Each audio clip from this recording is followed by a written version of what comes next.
Human rights lawyer and former Bayan Muna representative Neri Colmenares will be running for senator in next year's polls. Let's get the details straight from the man of the hour. Good afternoon, Attorney Colmenares.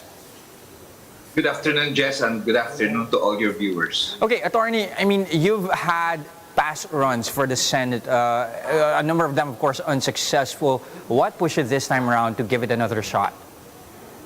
Well, not just the issue of winning the Senate seat, but also the issues that are pressing that we should raise.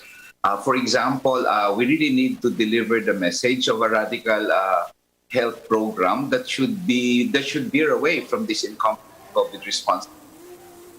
People are dying, Jess, and we really need to do that. And another, of course, is the extrajudicial killings and the human rights violations going on. So we felt the need so that we can really go to the Senate if we wish and reprioritize the budget for ayuda, for health benefits, and bakuna and tracing and contact tracing and mass testing. Things like this became very important for us. What is the difference now than before? With 2019, President Duterte, we have to admit, was in his midterm and he was very, very popular now. But now we see his dwindling support.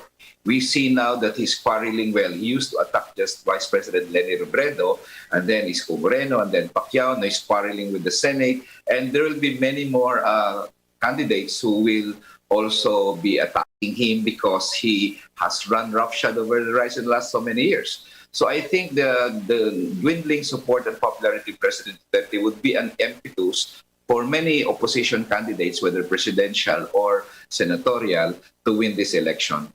Okay, given that, Attorney Colmenares, can you at least clarify for us under which party are you planning to run, rather? We have not chosen yet. MAKABAYAN will still have its own conventions and assembly, but maybe just as a framework, 2022 is a very different election.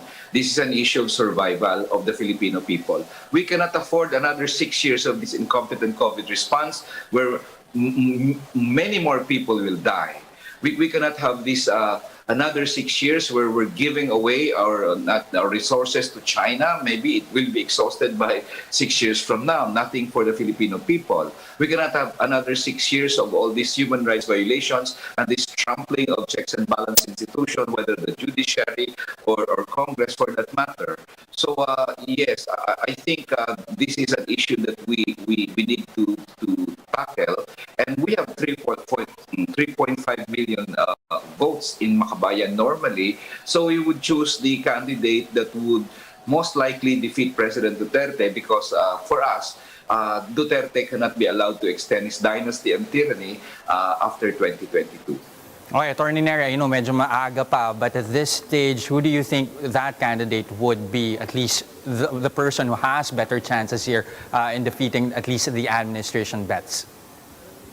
Yes, well, Jess, there are too many missing factors. The filing of certificates of candidacy hasn't been, arrived at yet by many of the candidates. Of course, MAKABAYAN will look at the platform of the candidate that we can ally with, and we will also look at the track record and so many factors. So I couldn't really say that now because I couldn't preempt the consultations of MAKABAYAN itself, except to stress that we will make sure that our votes in MAKABAYAN will be delivered to the candidate that will most likely defeat President Duterte because of what I just mentioned a while ago, that this is a different election. We cannot afford another 6 years of President Duterte in power. But any support, of course, for me, for the MAKABAYAN candidates, would be most welcome. For example, Isang Bayan is now considering choosing its senatorial candidates. Of course, it is most welcome if groups like Isang Bayan will support me and many other senatorial candidates who are also progressive. Because we believe in the dream of Isang Bayan to unite the opposition. So we hope that this time around, people will see that MAKABAYAN has a place in the Senate, and whether or not they agree with our politics, they would at least recognize the need for a MAKABAYAN candidate in the Senate, if not to fiscalize graft and corruption, but also to push for people's agenda, such as for the workers, for the farmers, for the health workers. And of course, as I mentioned to you, the legislative agenda of MAKABAYAN, free healthcare for all, and free education, and all these things that we've battled in the House, including, of course, pension for senior citizens and other benefits for our people during this grave time of pandemic, Jess. Okay, of course, needless to say, Attorney Neri, you'll be part of the opposition. The big news yesterday, Mayor Isko Moreno announcing that he is running for president. Would you say that Mayor Isko somehow represents a true opposition? Well, for us, as a while ago, the election in 2022 is different as far as MAKABAYAN is concerned, of course. For us, it is about Duterte's candidate and all candidates who genuinely would wish to battle him. So the field for choosing for us would be broader, no? Unlike previous elections where, you know, we have candidates we supported, but in the end, candidates lose and another somebody wins, and the issue of survival is not yet there. This time around, we really care who really wins this election because, you know, as I mentioned a while ago, it is a sort of an existentialist issue here, the survival of the Filipino people. So that's what's primordial for us, that we make sure that we end the dynasty and tyranny of President Duterte. We have 3.5 million votes. If we waste it on some other candidates, and the second candidate, for example, loses by 1 million votes, I mean, it would really be very, very frustrating for all of us that we didn't put our votes to the candidate that could have defeated President Duterte. So in that sense, we have a broad outlook now than before, because of the dire necessity to end his tyranny and dynasty in 2022 and to ensure that there will be no Duterte in another 6 years. And that's what's important for us, and we believe also for the Filipino people. Of course, when talking about the opposition, you have Vice President Leni Robredo constantly saying that she's at least making efforts, making strides in forming a united opposition for next year's polls.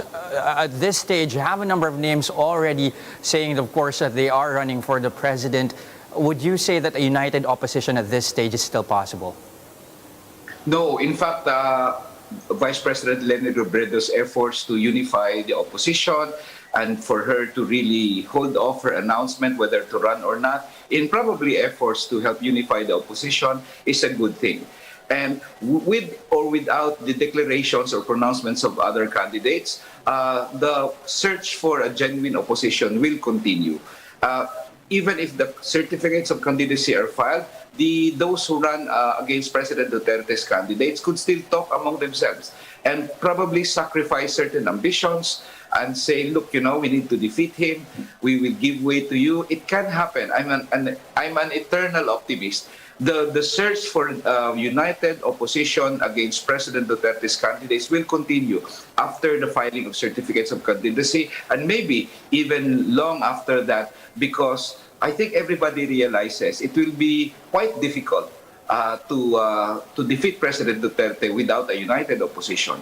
Although it doesn't mean that the opposition will lose if there are many candidates who run because of the dwindling support of President Duterte, but it would make our jobs harder to defeat him in 2022. So it's very, very necessary for all of us to continue that search, and we should not be disappointed or let go of that dream of a united opposition just because some candidates have already announced or some candidates have filed their certificates of candidacy later, because I think there is that opportunity that some will withdraw in the end, or at least give way, if not withdraw, or at least endorse or support a candidate that can best defeat President Duterte in 2022.